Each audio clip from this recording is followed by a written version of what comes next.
बंदा ही बड़ा बड़ा जिन कि किसी की बात भी नहीं निकलती, अल्लाह की मर्जी है। अस्सलाम वालेकुम दोस्तों, ये वीडियो उन लोगों के लिए जो लोग कब्रिस्तान से डरते हैं।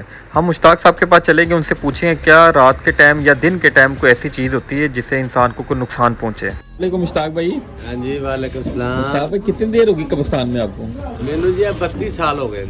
32 साल में आपको 32 साल आधी रात को भी अब कब्रिस्तान में काम करते सारी हैं? रात भी काम किया है। तो कभी डर वगैरह कोई चीज़? कोई डर नहीं, डर अपने अंदर ही है।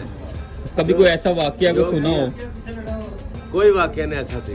अच्छा, सुना भी ना हो कि ये सारी कहानी है कब्रिस्तान में ये होता है या वो होता है? कुछ भी नहीं होता भाई, किसी की बात भी नहीं निकलती, इसके बाद नहीं निकलती। अल्लाह की मर्जी है।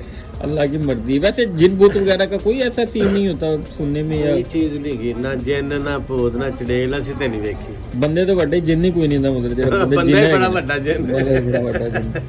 लो जी, ये हमारे मुश्ताक भाई है और यहाँ पे माशाल्लाह तकरीबन सदियाँ गुजर गई, बचपन से हम इनको देख रहे हैं। यहाँ पे ये कब्रें कर रहे हमारे अजीज़ों के, मेरे वालिद के, मेरे भाई के। अल्हम्दुलिल्लाह अल्लाह इनको ज़िंदगी दे।